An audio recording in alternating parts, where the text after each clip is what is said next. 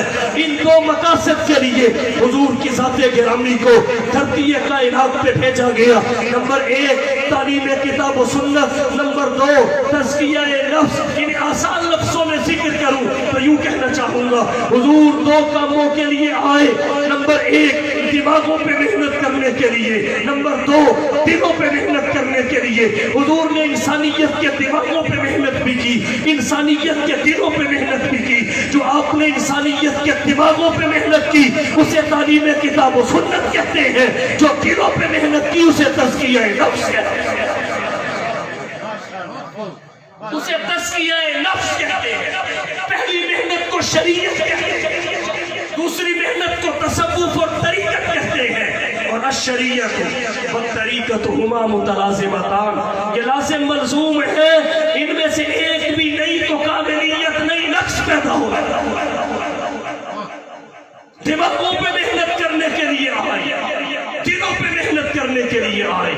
دماغوں کی محنت کو تعلیم کتاب و سنت کا نام دیا گیا اور دلوں کی محنت کو تزکیہ نفس کا نام دیا گیا. آج بھی نبی کی بعثت کے یہ مقاصد زندہ زندہ, مگر تھوڑا سا فرق یہ آج تعلیم کتاب و سنت کے مراکز اور ہیں, تزکیہ نفس کے مراکز اور ہیں. تعلیم کتاب و سنت کے لیے معلم اور ہے, تزکیہ نفس کے لیے مربی اور ہے. تعلیم کتاب و سنت کے مراکز کو مدارس کہتے ہیں اور تزکیہ نفس کے مراکز کو خانقاہیں اور راہبین. اور اللہ کا شکر ہے ہمارے اکابرین نے دونوں محاذوں کو سنبھالا. اللہ کا شکر ہے ہمارے اکابر نے دونوں محاذوں کو سنبھالا ہے. کیوں نہ کہوں اس وادی گل کا ہر ذرہ خورشید جہاں کہلایا ہے, اس وادی گل کا ہر ذرہ خورشید جہاں کہلایا ہے. جو رند یہاں سے اٹھا ہے وہ پیر مغاں کہلایا ہے. اس فصل جنوں کے دیوانے ہر راہ سے پہنچے یسنا تک, عام ہمارے افسانے دیوار چمن سے زندہ. آج کے دور تعلیم کا مرکز اور ہے, تزکیے کا مرکز اور ہے. ایک دور وہ بھی تھا, تعلیم کا مرکز بھی وہی تھا, تزکیے کا مرکز بھی وہی. جو معلم تھے وہ مربی تھے, جو مربی تھے وہ معلم. انما بعثت معلما, مجھے معلم بنا کر. وفی روایت انما بعثت لاتمم مکارم الاخلاق, مجھے کریمانہ اخلاق کی تکمیل کرنے کے لیے مربی بنا کے بھیجا گیا. کوئی شخص کیسے کہہ سکتا کہ ہم رجال نحن رجال. صحابہ بھی بندے تھے, ہم بھی ہیں, بندے تو ہیں, مگر نہ وہ ہم جیسے نہ ہم ان جیسے, نہ وہ ہم جیسے نہ ہم, باقی بندے ہیں, جنس اور لوگ ایک ہی بندے ہیں, لیکن نہ وہ ہم جیسے نہ ہم ان جیسے. ان کو جس ہستی نے تعلیم دی اس سے بڑا استاد کوئی نہیں, ان کا جس شیخ نے تزکیہ کیا اس سے بڑا مرشد اور شیخ کوئی نہیں. تو جب حضور سے بڑا معلم کوئی نہیں تو صحابہ سے بڑا شاگرد کوئی کیسے ہو سکتا؟